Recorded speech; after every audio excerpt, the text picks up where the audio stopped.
Persons of Interest podcast back for another edition. And in this episode, talking to someone I've never met before, but I think we've got something completely in common based on a little bit of research of his own podcast. So it's podcaster to podcaster here in this Yeah. episode of Persons of Interest. So I'm proud and excited to bring on Chris Schnabel, Schnabel Studios. He's got his own podcast titled Mad Props. Chris, when I found you on Reddit of all things, I discovered, I'm like, I think this guy's podcast has sort of the similar idea that I do with mine, interviewing people with different backgrounds, different skills, abilities, whatever you want to call it. What's been your experience with the podcast world as you've been doing it so far? Yeah. So thank you for bringing me on. First of all, of course, I got to thank you for having me here. I've had a lot of experience with stuff like this, different experiences. It really all started. I used to host a college radio show where we had a lot of guests. We had like Hannibal Buress, H. John Benjamin, Waka Flocka, the late Aaron Carter, like me and my friend Joe Brown, and Nikki and Ace. We used to host this show. And I really enjoyed like that getting to know these people and getting to share their stories and stuff like that. So in 2020, I started what at the time was called Offstage Radio, which is now called Mad Props. It was a playoff of a independent documentary series I did called Offstage, and I'll get into why I changed it in a second. But I started doing it was like informational stuff. It was with IZAG Radio, which is Gonzaga's radio station to start. And it was really just the same thing, bringing people on, letting them tell their stories, like learning things from them. And then when I graduated, I decided I wanted to still do this. Like, this is fun. I really enjoy this. The name change came with a change of how we kind of did the podcast. We do it more like how you say you like to do it, where it's very conversational and very much like things come up organically. Before it wasn't. It was very, very, very much question, answer, learning the things that you already have written down. And I just didn't like the flow of it. So I changed it. And I was told, I'm a New Yorker, New York hat. I'm not living in New York right now, but I'm from New York and all that. And I had an episode once where I decided I want to change it, where we kind of can learn some new stuff. Like we can learn something new. Like let's dig and find something new. And one of the guests came on and I brought something up and it was just completely like, they never talked about this on an interview before. And they said, I got to give you props. And I was like, mad props. Like it's a New York slang. It's a perfect name. I was looking for a new name and it just kind of came to me. So that was where mad props came from. Nice. And we kind of have these casual conversations like you talk about, but I like to listen to podcasts, read interviews. I do like a ton of research into it to kind of find what have they talked about on podcasts. And then when they come on my podcast, I try to talk about something completely different. Okay. Like not at all what's been talked about. I don't want you to be able to find this stuff anywhere. For someone like me, for you, it'd be easy because I don't have anything. You can talk about whatever you want. Nobody knows who I am. But like when I've had, and you've talked off the show or off the air, you talked about radio people on. Like I've had Alan Hahn on before, who's on the radio every single day in New York on ESPN New York on the Bart and Hahn show. So like it's hard to find something that nobody knows about with Alan Hahn because he's on every single day. But so that's kind of what we do now. We do our research and try to either talk more about people that they don't know too much about, or if it's somebody you do know a lot about, like a celebrity guest, then we want to talk about things that they've never talked about. So I'm super envious because it's obviously you've got a lot of thought. Mine started as just like this, offhanded idea that I wanted to share a story with someone that, hey, everyone's got a different path, they do different stuff, kind of thing. And you don't have to know what you want to be. You can be 35 years old still trying to figure out what you want to be when you grow up, quote unquote. But A, so many different unique people. B, you're really good at promoting your podcast too. Like I found your Instagram, your Twitter, like YouTube, and I sort of tiptoe around mine. And I'll admit, mine's just really a hobby, and I just sort of do it, quote unquote, for fun. But I like doing it, and maybe at some point I'll get a little bit more serious about it. But you seem to sort of like seriously go at it and do what you can to get views and listens and things like that. What's been sort of the idea? What's the process, I guess, of getting your podcast out there so that you can get the most listens, views, downloads possible? Yeah, so I mean, we're trying everything we can. I have worked a lot in social media. I work in social media now. I worked in a lot of sports social media for different teams and stuff like that. So I have a little bit of experience there, which helps with this stuff. I mean, you can kind of see it when you go. The stuff you're talking about, we didn't really get serious until that Alan Hahn episode, which was at the end of last year. So if you Okay. scroll past that, you'll be like, wow, it's a completely different, it's a completely different Yeah. page on Instagram. Um, but the thing behind it is we just want if we have a guest, and one of the things we pride ourselves on is we do get like we get big guests. Like we've had we had Darren Nefsey on, who wrote Star versus the Forces of Evil, huge Disney show, second woman creator in Disney XD history. We got Jim Obergefell on, who Obergefell versus Hodges is what legalized gay marriage, and he came on our podcast. Like we get people that are major, major players Yeah. sometimes. And if you're gonna have somebody like that and they're gonna go now, social media is the way you promote. That is how you Right. promote your podcast and stuff like that. I always say if I could promote without using social media, I would. I can't stand doing the social media just because it's so tedious and everything, and there's so much that goes into it. Um, but if we're gonna get people, anybody, whether it's somebody that's a name that's really big or someone that's not sure, like um I had my latest guest, Kicks by Kenna on Instagram. Yeah. She's a shoe artist. She's an up and coming shoe artist, and she's gonna look at my Instagram. If it looks terrible, like she's gonna be like, "Who is this person?" We don't have a lot of followers. We have 100 and whatever followers. So like you're gonna look at it, 100 followers, it doesn't look cleaned up. It doesn't look like they know what they're doing. Why would I do this? No one's going to go listen to 50 episodes that's going to come on as a guest. They're usually not going to listen to any episodes. They're just going to kind of see what you put out there, Right. how you market yourself. And however you're going to market yourself is how you're going to market them as well. So that's kind of where the picking up the social media came from. When Alan Hahn was coming on, I talked to my part-time, I don't really have a producer, but I do have some. When I have big guests, I have one that does come and produce the shows. And I was talking to him. His name's Joe Brown. He hosts the Oko Pokemon podcast. It's fantastic. If you love Pokemon, go Oko, VGC Pokemon podcast. Definitely go check that out. Sorry to plug that, but No, it's you're so good. great. And Joe is the man on there. But when I was talking to him, he's like, we got to make sure like you promote this right. Like this has to be something you promote right, because Alan Hahn is a big name in New York and he's a big name in basketball. So people are going to be drawn back to it. So that's kind of where all that came from, of starting all that up. What's your process of getting guests? So I sort of have this thing where I don't say I hate bothering people, but sometimes I'm like, I just Okay. can't resist. Like, man, I would love to talk to you about what you do and let you tell your story. You Yeah. mentioned you've got like I was going through even some of your older episodes before it was Mm. before you changed the name, and I mean you've got some names that I've recognized in there, and I'm like, this guy's had some like legit Which people which on. ones do you recognize? So I'm okay, curious. I'm I curious got to it know up who you here, recognize on there. and I'm gonna go back. Do, do, do, do, do, do, do, do, do. So I recognize Dan Hughes, WNBA coach, Yep. Great guy. I love Dan Hughes. Corey Kispert. Yeah, former Zag. So I actually got Corey Kispert because I went to Gonzaga for grad school and I Okay, was there. My first year of grad school was the year he got drafted.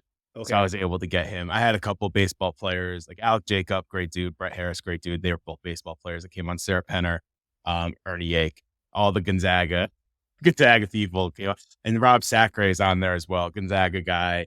Like I had a connection because he actually did the same grad program after he retired. yeah. So, like, I was able to connect that way. So a lot of those Well, Zags, and here's a on here's there. a here's a you know 5 degrees from Kevin Bacon from you.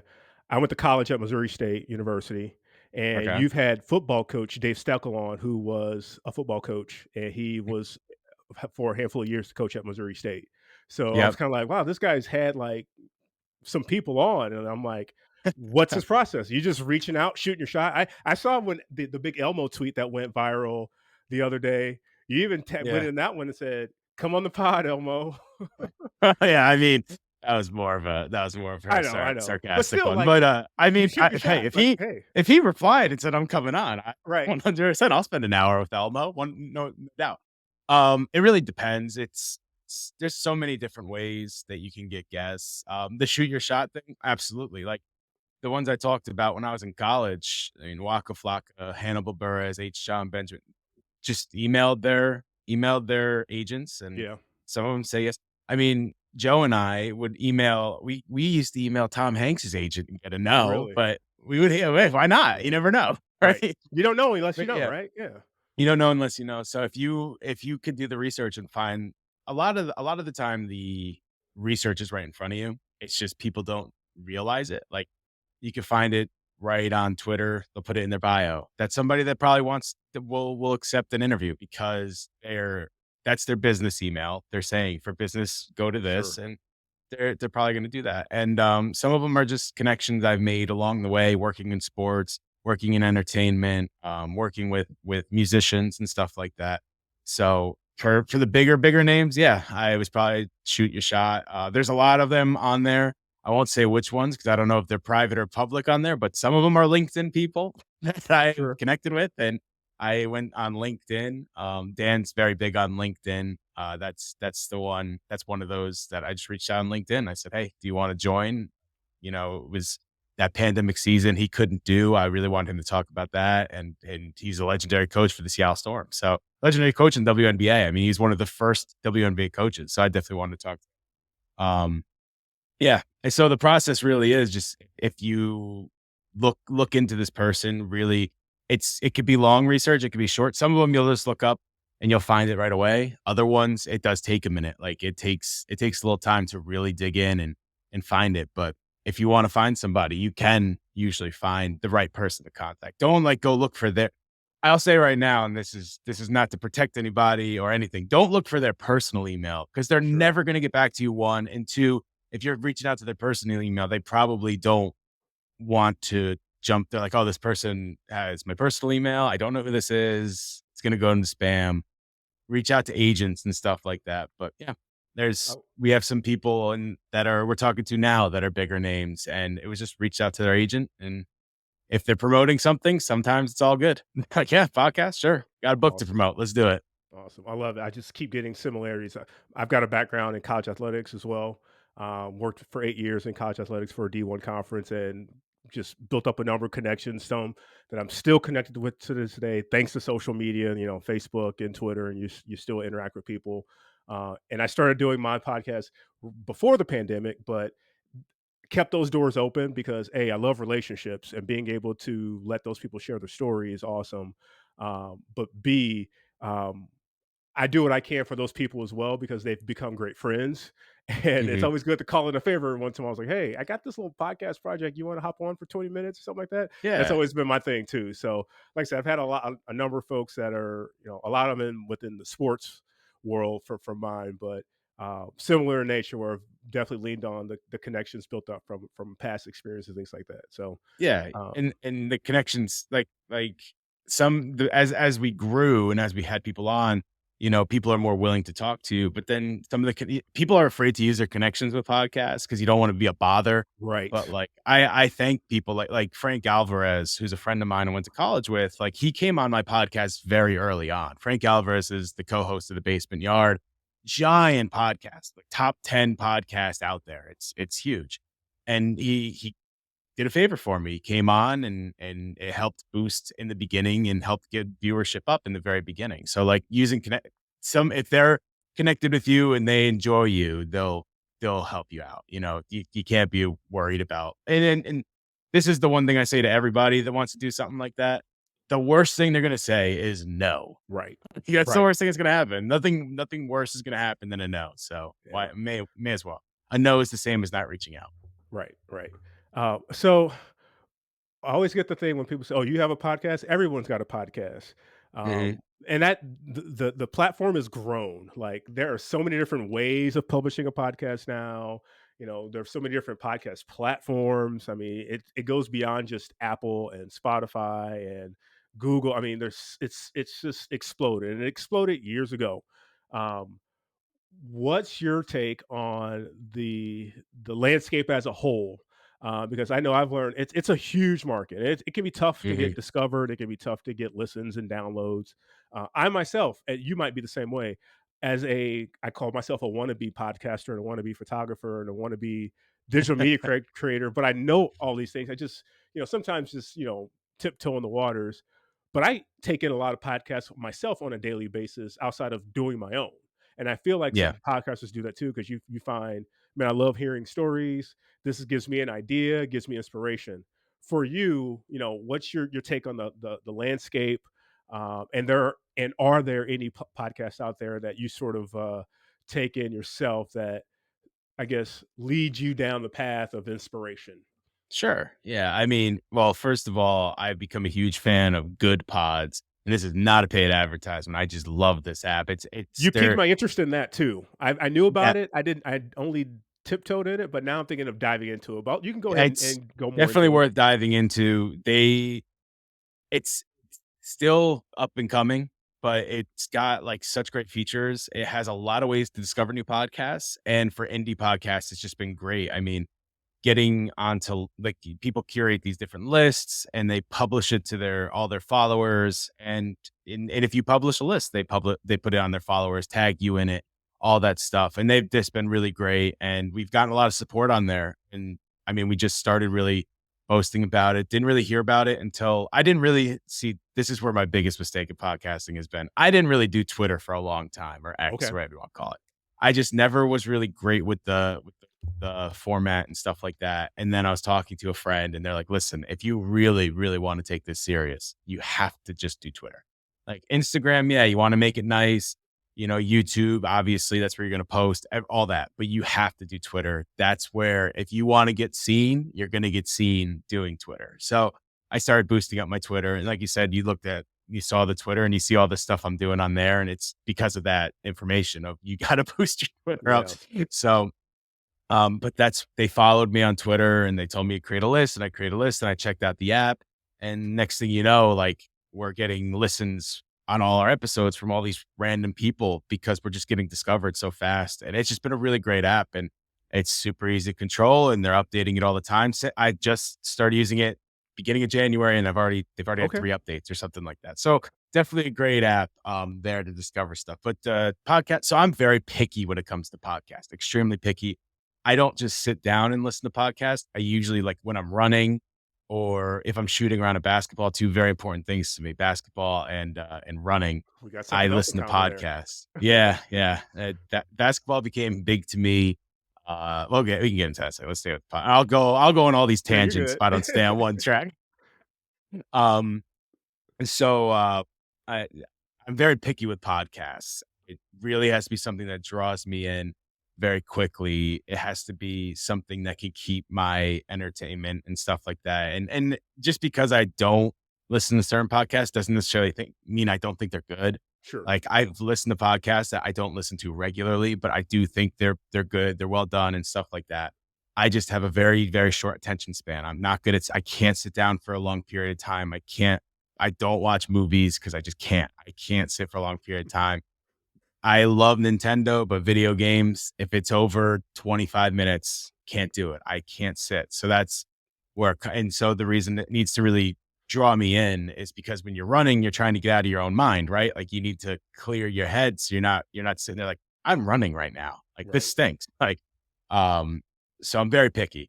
I do listen, like I said, the Oko Pokemon podcast, just because Joe Brown and Sierra Dawn are just so knowledgeable. They're both VGC broadcasters for Pokemon, and they're just so knowledgeable. They bring on these great Pokemon guests. And I've always, every time I talk to Joe, all I'm trying to do is learn more about Pokemon and deeper insides of Pokemon. So the VGC podcast is something I do listen to a lot. Um, and a friend of mine, he was also a guest, Zach Galia, made a very good social media podcast, which has been just someone that's trying to do more sports social media. I work in social media now, but like my ultimate goal is to work with a sports team. And he works with the sports team currently, and he only brings on like the director of social media for like the Buffalo Bills, Sure. or he just brought on the president of Slate, the sports company Slate, and all this other stuff. He's great. I love Zach. We've really grown a good connection since, we've really grown a good connection since, meeting and connecting and coming on the podcast and stuff like that. And he does a really, really good job. Just started out and he's doing a really good job. He's always looking for everyone's feedback. He doesn't take feedback and go like, oh, well, who are you to give me this? Like he's a sponge and his podcast is really great. So that's called Very Good Social Media. Some bigger ones I listen to. I love the Bill Simmons podcast. I think he does a really great job with his guests. I love his segments. He does great football and basketball coverage. Obviously, basketball coverage. The basketball guy.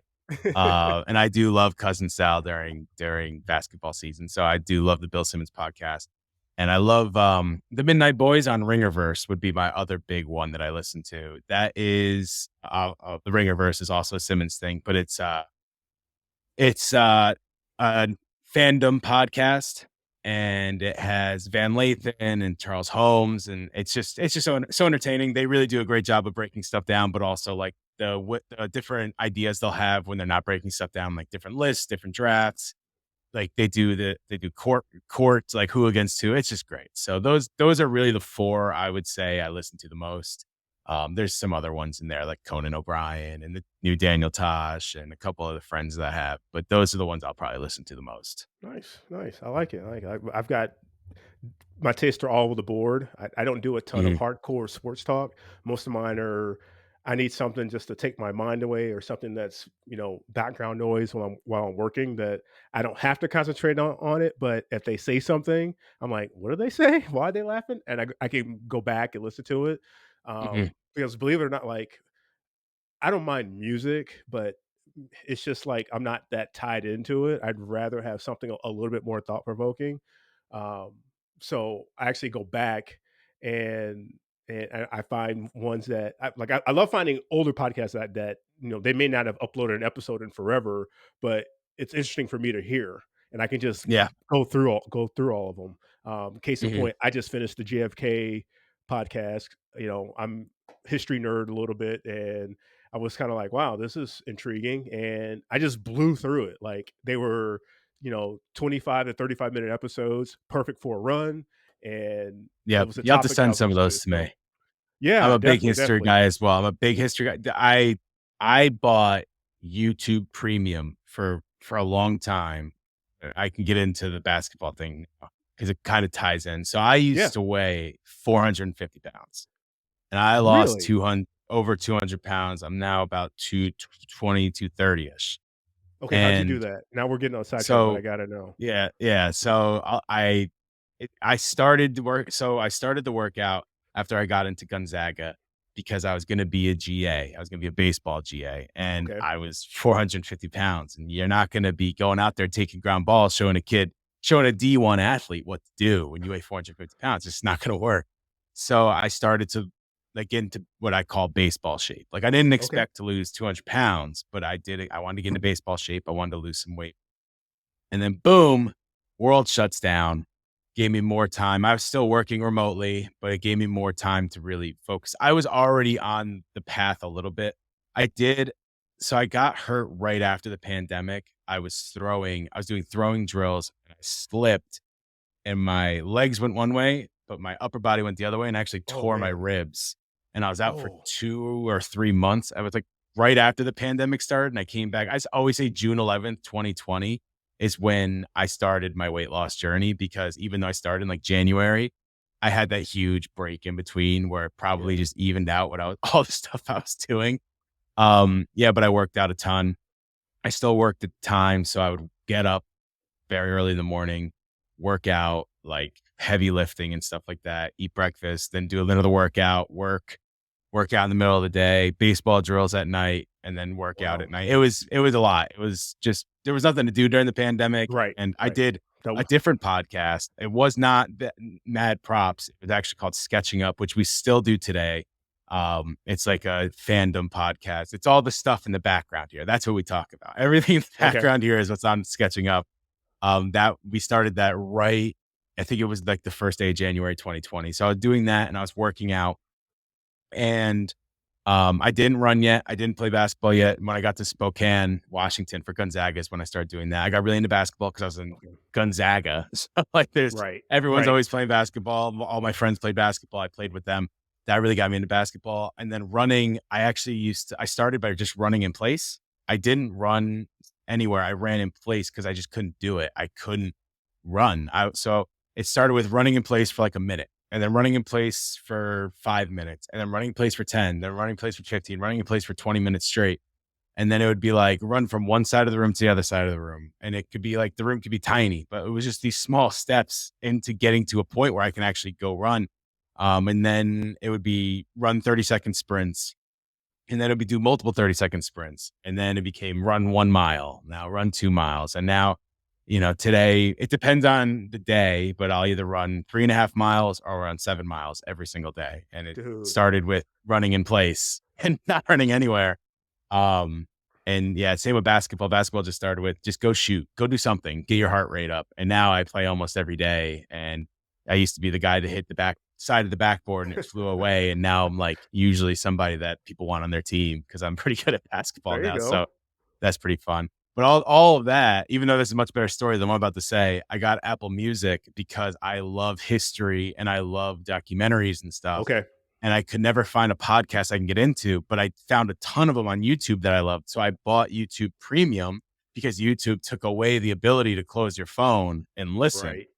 And if I left my phone open while I was running, it would You could. always switch to the next video. So I bought Yeah. YouTube Premium for that reason. And I was like, I'm not paying $16 a month for this. So the first story was much better than that one, but that Yeah. whole first story I led got you. to that because I would do it while I was running. I'd put it in my pocket or something, Yeah. and it would always skip.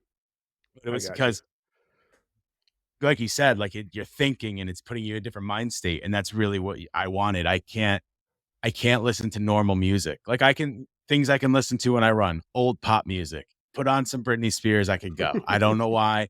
I could definitely do it. I can listen to musicals. I can fully listen to a musical from front to end while I'm running. I can listen just things that aren't normal music. It's not something what's coming up. So uh, Dude, that's what we can say this for off air, but so much in common. Like, so my running journey started similar to yours, where Mhm. so I didn't play basketball in high school or in college or anything like that. It was just more, rec leagues with friends, messing around, whatever. It was never awful, but I was never great either. And then, we all graduate college, go our separate ways. And I didn't play for a while, got a job where, I joined old man Sunday night rec league, I guess I call it, where we just a bunch of guys got together and played. And I say, oh man, none of us were that old. We were like in our, mid to late 30s or early 40s, whatever it is. And one guy got hurt, and so it was almost like, yeah, we're not playing this week. I was like, maybe next week, and then next week came, well, maybe next week, and we just never Mhm. got back to it. And I'm like, I need to go do something, and it Yep. started where I went to a park and I just started walking.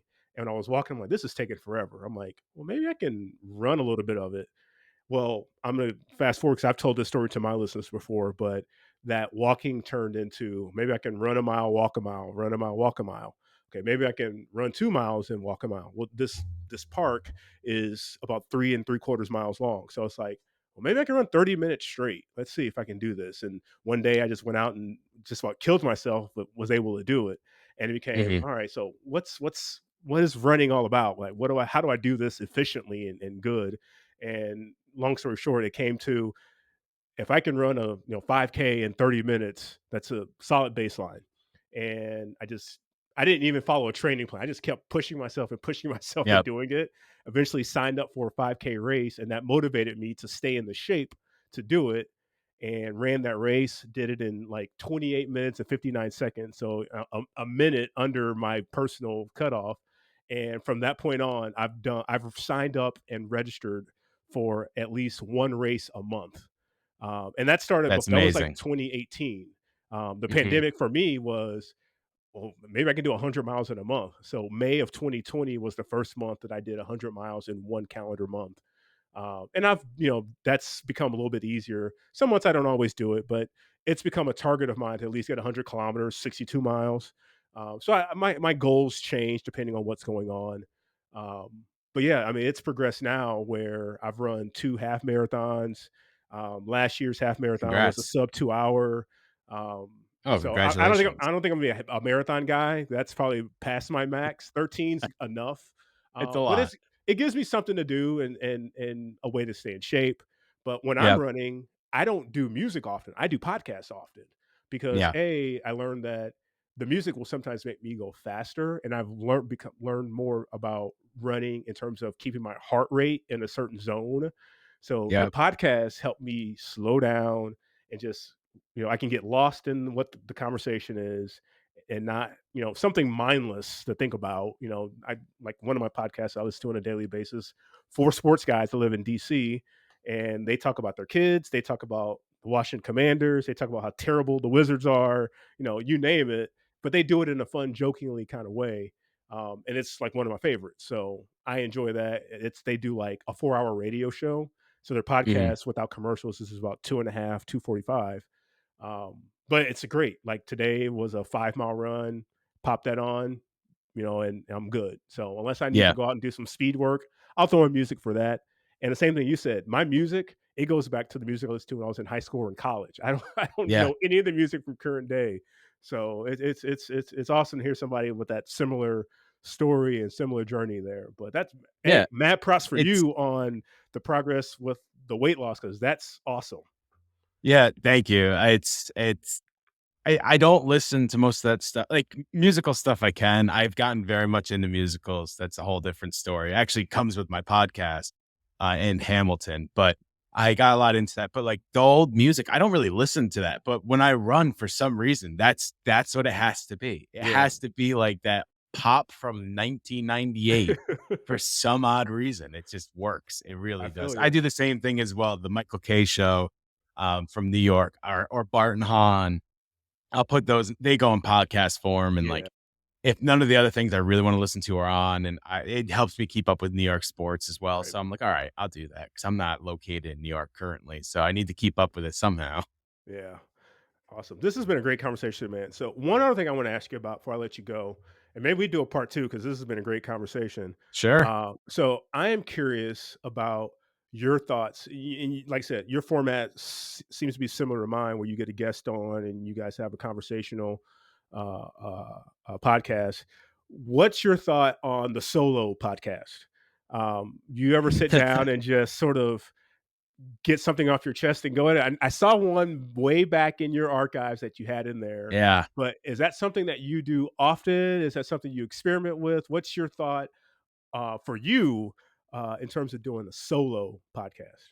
So I have experimented with it, it's funny you say that, and it's n nowhere else have really talked about it, but I have been planning to do some mad props that are solo, just so we can get more episodes out.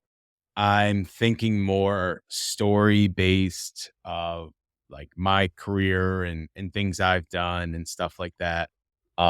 Like I have some great stories from working the 2021 US Open Okay. that I just don't have out there really. I haven't really like told anyone or put them on my podcast. There've been a couple that have here and there from podcasts I've joined and stuff like that, but none that have really like I have a great one with Sinner who just won the Australian Open for people that don't really follow tennis, where we were if you've ever been to the US Open, the courts, you have to choose stadiums, Louis Armstrong and Billie Jean King Stadium. And then there are courts that are like set in threes. So 4, 5, 6 are in the front, 7, 8, 9, 10, 11, 12 is like that. So we were on court 11. So in between, or court 12, which is like the last one before you get to the stadiums. And Sinner just won. Sinner, this is before, now he's even bigger. But at the time, he was like still huge. Like he is a huge following. I would say you can fit maybe, really maybe 800 people in this little spot. There had to have been 2,500 people there to see Wow. Sinner. And so thing with these outside courts are there's no tunnels. There you have to walk through the crowd to get them Oh back. wow. And I Okay. was a player escort. So that's about my job. My job was to get the player from the court to the stadium. And so there was no getting out of there. There's a 2,500 people standing at this little gate. There's one little gate to get out, and there's 2,500 people standing there. So I'm standing there with Yannick, and he's signing autographs, and he's looking at me, and I go like, "Dude, there's no way we're getting out of here. Like, no way." He's like, "So, like, what do we do?" And I'm like, "You know what? You stay here. You sign some autographs. I'm gonna go to the other side of the court. It's just a fence, and you give me your bag, everything. When you're ready, we're just gonna go. We're just gonna go. We're gonna go to the other side and just take off." Because he didn't want to go back to Billie Jean King, which is kind of closer. He wanted to go to the other side and go to like the players' lounge, which was Okay. way out on the other side. Of course, right? Why would he want it? Why would he want to do that? So he's like, okay, so if he takes 5 more minutes to sign autographs, he's like, he shakes his head, he's ready to go. I hop the fence, he hops the fence, and we start walking. And you just see this crowd. I wish you could get an aerial shot because you just see this crowd start moving from one Wow. side to the other. And we're walking with a fast pace. We turn around and it was like the Beatles getting chased. Yeah. They wanted to get to Sonera so bad. So we're running, we're booking it across the thing. And I'm running as fast as I can. And I've been running at this point. So I have a little speed to me. I lost weight, all that. And I turn around and Yannick's just sitting there, kind of a light jog. I'm like, dude, I don't need to run. You're the one that's going to get caught. So I ran across campus with Yannick Sinner, who just won the Aussie Open. So That's stories like that, I think would crazy. be a lot of fun Yeah. to put out there. But I gave that one to you. That one's that one's for you guys. Awesome. The Raducanu story, which I won't recount here, I've said on many podcasts. I was basically the person that brought her to and from the court for every single match she had during the U.S. Open when she won, which is just like such a cool Yeah, experience. But very much. um, yeah, I haven't told the Yannick one, so you got the Yannick Sinner story, and congratulations, Sinner, for winning your first Grand Slam. I know you're listening. Maybe I have I'm to a big tag. fan.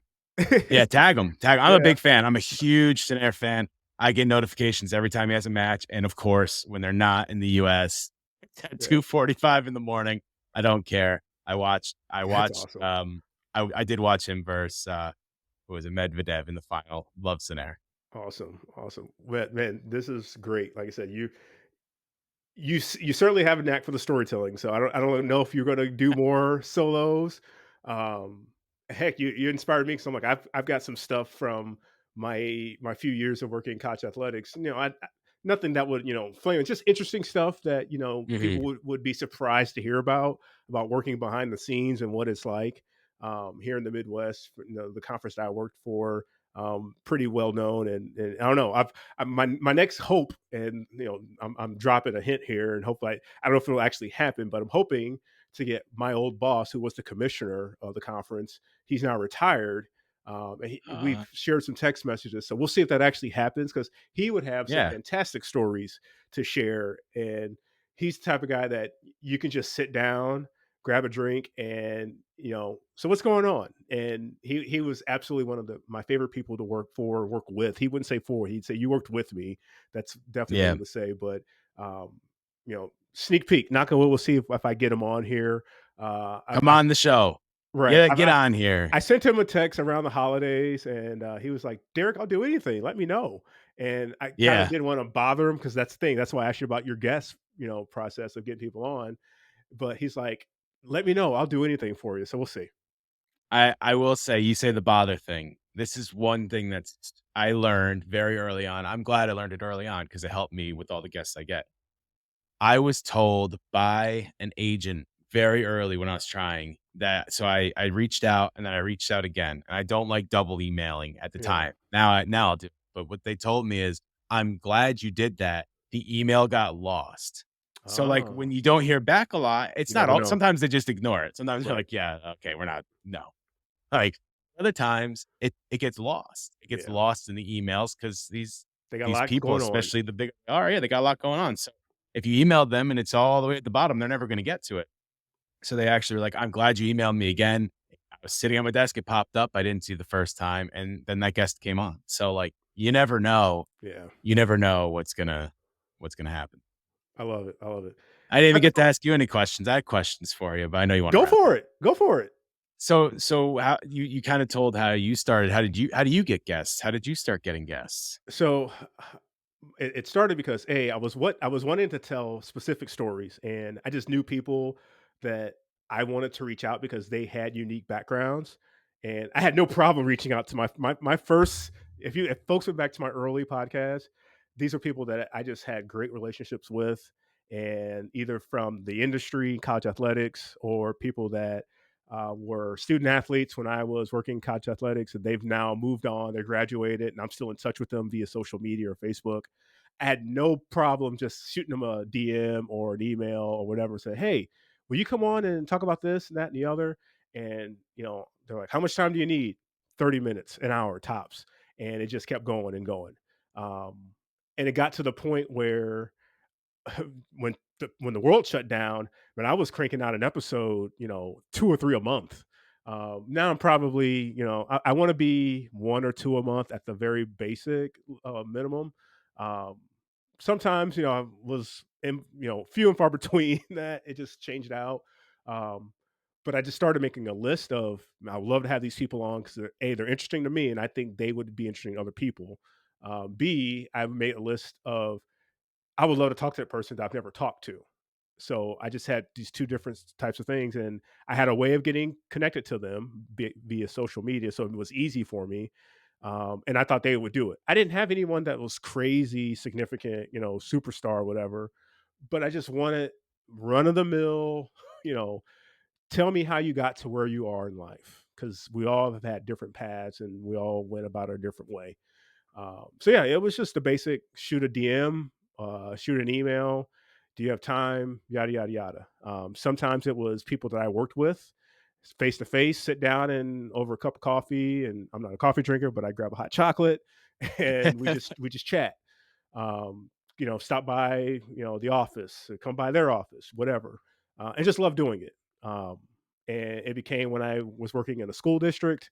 I asked the communications director at the time, "Hey, I would love to do this for the district," and she goes, "This is a great idea." So I started interviewing awesome students, teachers that are winning awards, and just loved doing the conversations. Just loved the conversation. So yeah, there's no science behind mine, and like I said, I say the bother thing. That's the one hang up I have that I got to get over, because there are some people that I've had on the list for a while, and I just say, "I'm bothered. I'll leave them alone." But my It's if last it's bothering them, they'll say no. If it's right, bothering them, they'll just exactly, say right, no. exactly. And you say that, excuse me. I had a recent guest, one of my favorite guys, media guys here in town. Um, he always shoots me an email and says, "Hey, can you design this graphic for me?" Something like that. We go way back. So I listened to his radio show, and I still listen to his podcast and his radio shows.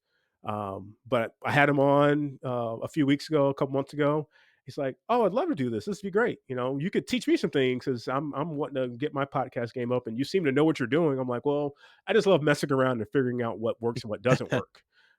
And as a graphic designer, that's my background. That's my college background, I should say, because I love dabbling in all types of digital content and digital media. Mhm. Um, I just I can find a way to make it look good at least, and then if I can tweak it to make it sound good, I can figure it out. Because the one thing I know is that if you can present it well, folks will take the time to listen. So when I learned the ins and outs of podcasting was, man, the audio's got to be on point. Yeah. Otherwise, they will turn it off. And then Yep. I learned how to do some short clips and then make a quick demo or preview video. All those types of things sort of help me take it off to the next level. So, yeah, I've got no science of the guests getting. Like I said, I just got to get over the quote unquote, "I'm bothering them." Yeah, that's always the thing. Whenever I talk to somebody about like, oh, because that question I do get not on podcasts, but off air, I do get like, Yeah, how do you get your guests? Like, because you'll see some people that you're like, oh, you probably got them because you know them, but there's other people you're like, how the hell did you get Jim right, Obergefell? right, How did you get Jim Obergefell? How did you get Darren Epstein?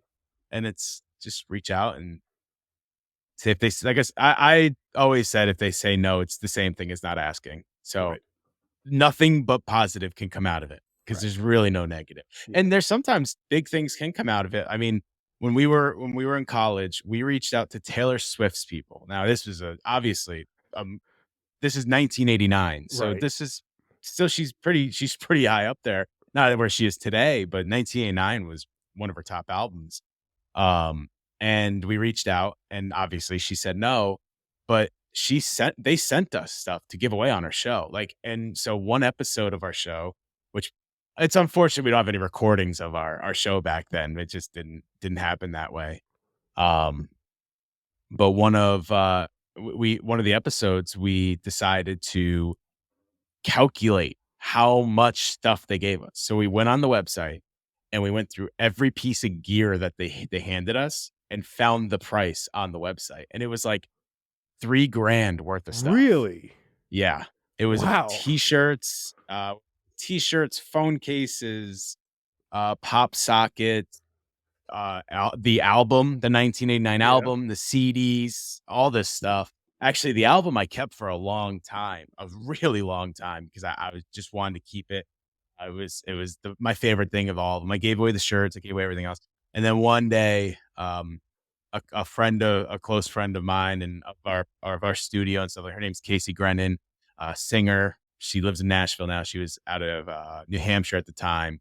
We gave it to her for one of her birthdays because we're all so close, and they were so nice to us. They've done so much for us, and she's a huge Taylor Swift fan. So I did end up giving away that album. But that was my favorite thing of the whole thing. Yeah, like 3 grand worth of stuff and Yeah. 2 boxes worth of it. Like, Awesome. ton of t-shirts, ton of different stuff. So Awesome. sometimes you may get a no and still get something. And Yeah. it was crazy because they didn't tell us they were doing it. I just showed it to the radio station one day because our signature had the address, and the agent just sent it out. They just sent us a Wow. bunch of stuff. Well, Yeah. that's cool. Yeah. Well, yeah, Didn't ask for it. I haven't had anything Man. like that, but I have had, some folks says, "Hey, I didn't know you do this," and I've made some other alternative connections thanks to the Yeah. podcast. Some folks says, "Oh, can you? Here's a guy I want you to talk to, and you could help them with your skill set." Yada yada yada. So, like you Yeah. said, even when there's a no, you never know what path that could come out of it. Because I have had some of that happen too, where there's been some alternate connections made and some other things that have come through even when someone Yeah. says no. So it's been pretty cool. So, Yeah. Never um, know what's gonna come out. Like I said, yeah, worst that's gonna happen, it's a no and you never hear from him again. right, That's right, worse. It's same thing as not asking. So right. Cool, man. Like I said, this has been awesome. Like I had no idea. We just connected via Reddit, yeah, and you're no idea next. You're that coming on mine next. So be ready. I would love to. I would love to. Speaking of, tell the folks how they could connect with you, find your podcast. I already got it. I found you on Spotify, and Yep. like I said, good pods I discovered. I'm like, man, maybe I should be doing this. Twitter, your Instagram, I found all that stuff. Yep. But for my listeners, how they can connect with Schnabel Studios and everything. Sure. So Mad Props Pod is on Instagram, Facebook, Twitter. That's where you're gonna find Mad Props. And Schnabel Studios is Schnabel Studios on Facebook. It's Facebook, Twitter, Instagram, TikTok, LinkedIn, YouTube. All of our podcasts are through Schnabel Studios, and we put it to that page. So if you go on YouTube and you search Mad Props, you'll find us probably. But if you search Schnabel Studio, go right to the channel. So that's how you'll find all that. And like you said, you can find it on Apple, you can find it on Spotify, Good Pods, which is a great app. You can find it on there, on YouTube, anywhere you get your podcasts, you're gonna find Mad Props. I also host Sketching Up, which is a fandom one. We talk a lot about animation, a lot about comic books. If you're watching, you can see my background. It's all that I stuff. love the Mike Tyson's Punch Out, by the way. Yeah, it's actually the Mike Tyson Punch Out I got at a silent auction. I put the opening bid on it, so it's below value at this point, right? No one else bid on it. So I got it at the lowest value, but it's Mike Tyson Punch Out signed by Mike Tyson. Like, you can't pass that up. So cool. It's authenticated, everything. I was like, "Yep, I'm on it." So that's called Sketching Up. You again, just search Sketching Up or Schnabel Studios and you'll find that as well. And then if you want to just find me, just Chris Schnabel on everything except for Twitter. I think I have an M in the middle because someone took Chris Schnabel by the time I got on Twitter. But it's just Chris Schnabel on everything, and you can find me there. And that's where you're gonna find me. Cool. Well, I'm definitely going to put all that in the show notes so folks can just get direct links and whatnot. And I'll throw it in the YouTube description. I'm starting to do that too. Like I said, I was always just an audio only, but I'm like, well, they introduced the RSS feed, but I'm like, well, Yeah, that just does the graphic with the audio. I'm like, yeah, well, if I have the capability of recording video, I'm like, why not? I can do some decent stuff with video. I've got the skills. So I'm going that route too. So folks will be able to find that there too. And I'm going to create a graphic and everything for that. So I really Hey, appreciate this, man. This has been super fun. oh yeah, thank you for having me on. I think with the video, by the way, you know what's great about it is it's easy to make clips. Yes, It's so much easier to absolutely. make clips than audio only. You But nailed thank you for that. having me. It's been a lot of fun, and I appreciate you. And like I said, you're coming to mine next. So Anytime, you name it, man. I would love to. awesome. Thank you.